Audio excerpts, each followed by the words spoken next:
안녕하세요. 네, 안녕하세요. 네, 오토교 김정현입니다. 네, 문창입니다. 네, 모하비를 가지고 왔습니다. 드디어. 이게 풀체인지인데, 네. 네.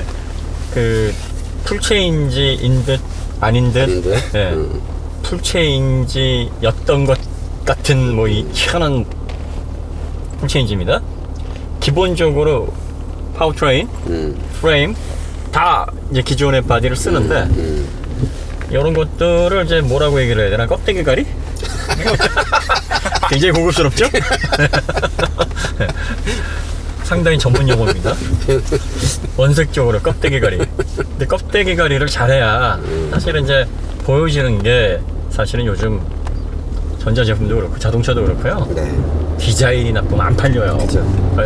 산업 전반의 상품의 가치를 관통하는 핵심이에요. 디자인이. 그래서 예전에는 각 회사의 디자이너가 하나의 부서, 네. 그리고 개발진 R&D 인원이 100명이다 그러면 디자이너들은 몇 명, 뭐 요 정도. 기술회사 같은 경우에 특히 메케니컬 같은 이 자동차 분야는 엔지니어들이 주고, 그쵸. 디자이너들은 뭐, 그리고 사실 처음에는 엔지니어링과 디자인의 영역이 구분도 안 됐었어요. 그래서 사실 시스템, 요 메케니컬 같은 것 엔지니어도 예전에 디자이너라고 불렀거든요.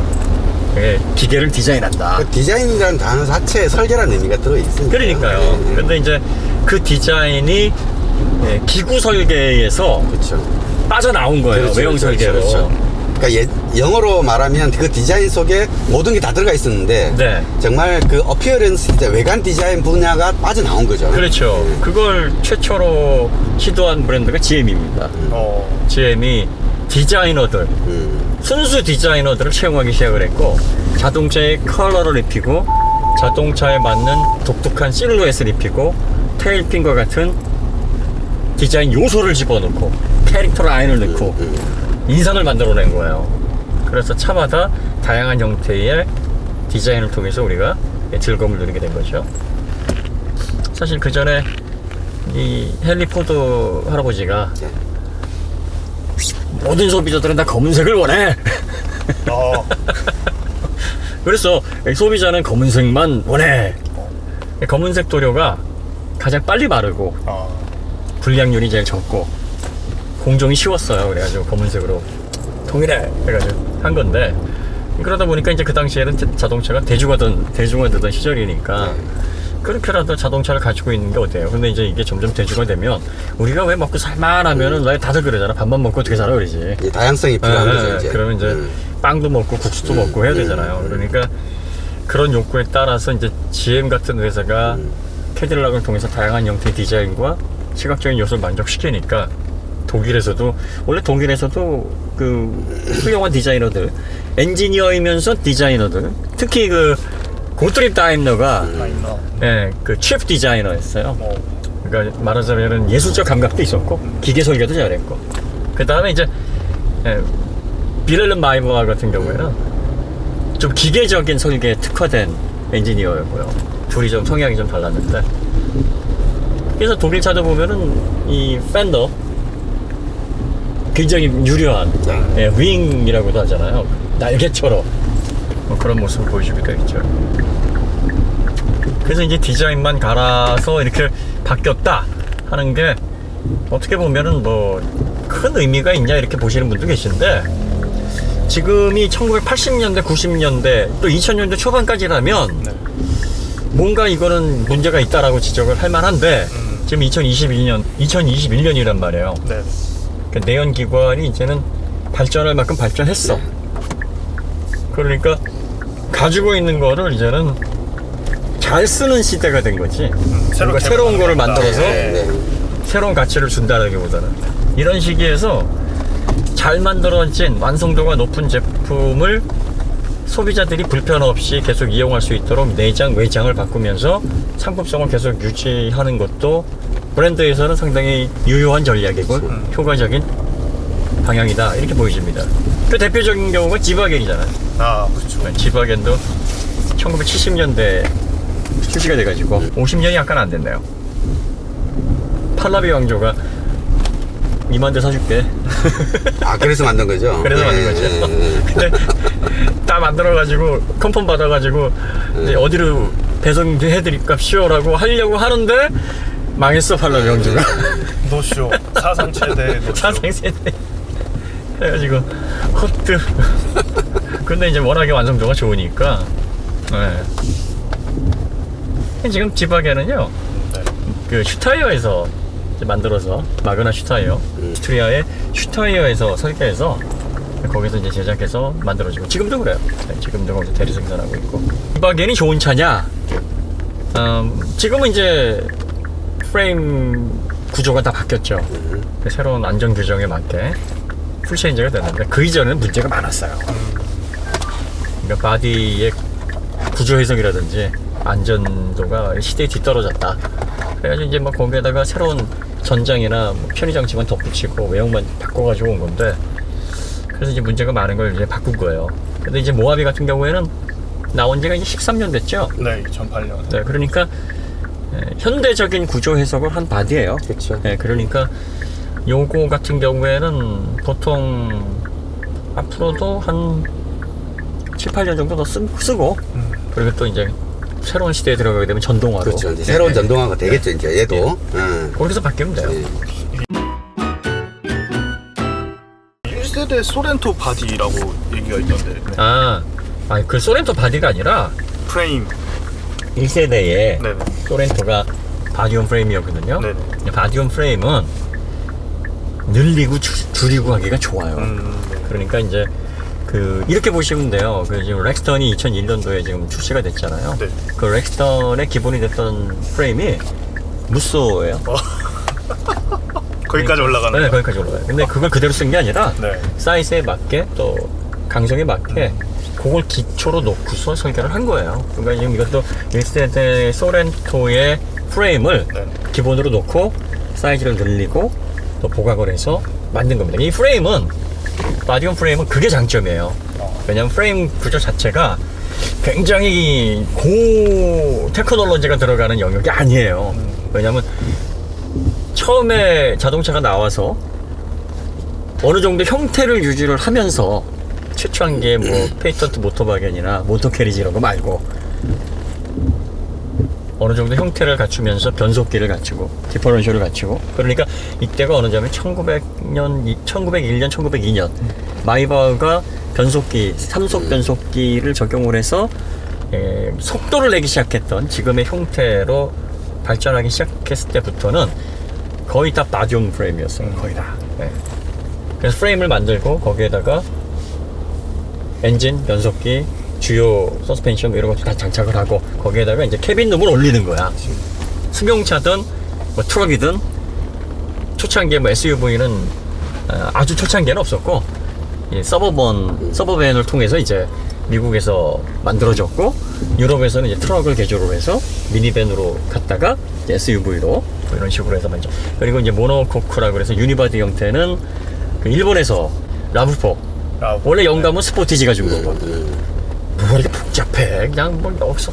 그러니까 하여튼 그런 식으로 발전을 했는데, 그러다 보니까 이 바디온 프레임이 차를 늘리고 줄이고 신차 개발하기도 좋고 여러 가지 이점이 있어요. 비용도 좀 덜 들고. 근데 문제는 공간 낭비가 너무 심하고, 그리고 또 프레임하고 캐빈룸이 따로 놀다 보니까 이게 승차감도 별로고, 그 다음에 가장 큰 문제가 프레임은 강력한데 위에 캐빈룸은 약하단 말이에요, 상대적으로. 그다음에 프레임이 이게 크럼풀전이라 그래서 그렇죠. 이렇게 좀 우그러지면서 충격을 흡수를 해야 되는데 지원자 강해. 흡수를 안 해버리면 거기에서는 거기에서 충격으로 오는 가속도가 운전자한테 전해진단 말이야. 그 가속도를 크럼풀전이 줄여주는 거예요. 그러니까 시간을 늘려주는 거지. 그 시간을 안 늘려줘가지고 그대로 전달이 되면 그 속도로 인해서 사람이 상해를 더 크게 입는다고. 그러니까 이걸 여러 가지로 해보니까 사망자도 너무 많이 생기고 공간도 좁고 그리고 또 승차감도 안 좋고 하니까 야 이거 안 좋다 이거 어떡하지? 그래가지고 이제 야 그러면 이제 이걸 프레임하고 바디를 일체형으로 해서 유니바디로, 모노코크는 이제 프랑스 말이지, 이제 일본에서 모노코크 바디를 이제 원래 모노코크는 일본에서 개발한 건 아닌데 일본에서 소형차를 만들려다 보니까 작은 차를 만들려다 보니까 네. 이 프레임으로 해가지고 공간이 안 나오는 거지. 그러니까 이제 야 이거 작지만 공간도 넓고 연비도 좋고 승차감도 괜찮은 차 뭐 없을까 하다가 아 예전에 좀 모노코크 공법, 유니바디 공법이 있었는데 우리가 그걸 한번 밀어보자. 그래서 일본이 모노코크, 유니바디 형태의 차를 제일 이제 많이 확산시키기 위해서 대중화를 시킨 공로를 가지고 있어요. 그러니까 이게 일본에 시작이 돼가지고 미국에 딱 수출이 돼버리니까 미국 차는 엄청 큰데 공간이 좁은 거야. 승차감도 별로 안 좋은 거야. 근데 일본 차는 작은데 공간도 넓어. 승차감도 좋아. 연비도 잘 나와. 일본 대단한데? 보니까 얘네들 모노코크 유니바디 형태로 하는데 야 그 유니바디 약하잖아. 프레임이 밑에서 강하게 맞춰줘야 이게 큰 차랑 부딪혀도 이렇게 우러지지도 않을 텐데 아 그래도 시대가 이런 시대인데 우리가 조금 보완해가지고 한번 개발을 해보면 어떨까요? 그래서 퍼지기 시작을 했어요. 대중화가 되기 시작했는데 사실 이 모노코크가 처음에는 이 구조 해석을 이제 컴퓨터로 다각적으로 해야 되는데 그걸 못하니까 그러니까 이제 엔지니어들이 지식을 가지고 야 여기는 강하게 받고 여기는 약하게 받고 이제 기본적인 중요한 거는 이제 초창기에도 컴퓨터가 있긴 있었는데 전반적인 걸 다 시뮬레이션 할 수가 없잖아요. 그러니까 부분 하다 보니까 실제 크러쉬 환경하고 설계했을 때 그 의도된 그거하고 딱 다른 거예요. 그러니까 갑자기 뭐 사고가 났는데 사용자가 차에 껴서 죽는다든지 캐빈룸이 보존이 안 되다든지 그러니까 어떤 얘기가 있냐면 야 모노코크 차는 쿠킹 오일이야. 그냥 우러져.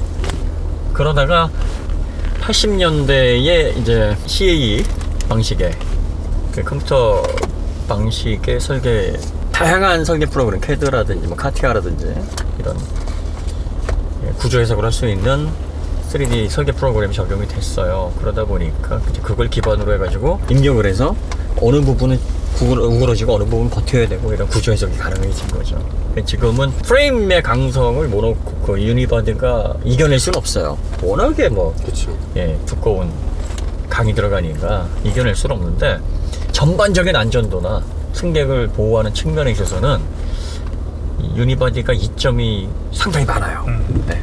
그래서 실제로 부상률이나 사망률이 프레임 바디에 비해서 유니바디가 떨어진다 뭐 이렇게 볼 수가 없어. 이건 전반적인 통계를 내봐야 되겠지만 그 다음에 이 프레임 바디온 프레임의 약점이 뭐냐면 차는 멀쩡한데 운전자가 크게 다치거나 사망하는 경우가 있다고. 그 다음에 전복이 됐을 때 워낙에 차가 무겁고 하니까 루프가 잘 못 끈질리는 현상이 있어요. 그리고 이 프레임 무게나 하부 무게가 워낙 나가니까 이 위쪽을 상대적으로 조금 가볍게 만드는 설계를 많이 쓴단 말이에요. 그래서 지금은 이제 그게 또 많이 보강이 됐어요.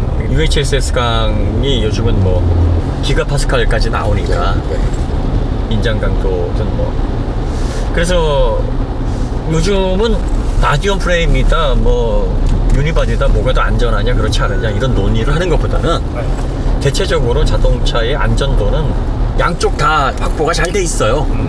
그러니까 뭐가 더 안전하고 뭐가 더 우수하냐는 2000년 초반까지 있었던 논쟁이고 지금은 뭐 사실은 잘 만들어진 유니바디 잘 만들어진 바디온 프레임이 좋아요. 그런데 이제 용도가 다르니까 구별해서 사용을 하면 된다. 이런 차들은 어떤 용도로 사용을 해야 되느냐, 포장도로 다니면서 도심에서 출퇴근용으로 이용하는 차가 아니에요. 이거는 요거는 조금 비포장도 가지고 언덕, 거친 길, 뭔가 오프로드를 조금이라도 이용을 하시는 분에게 적합합니다. 그리고 뭔가 취미생활을 위해서 뒤에 트레일을 뭔가 끌어야 되시는 분들, 그렇죠.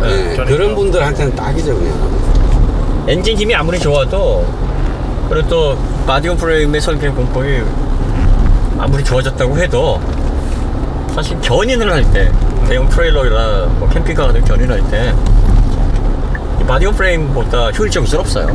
구조를 넘어서 강성을 확보하기는 좀 어렵다고. 그러니까 그런 용도에서는 좀 신뢰감이 있지. 운전자도 마음이 편해. 유니바디 같은 SUV로 무거운 트레일러 하잖아. 그럼 조마조마해. 사실 어디 휘어질까봐. 제조사에서는 괜찮다고 하는데 그 심리적인 안정감도 이게 무시 못하거든. 왜냐면은 유니바디는 면으로 힘을 받는 거거든요.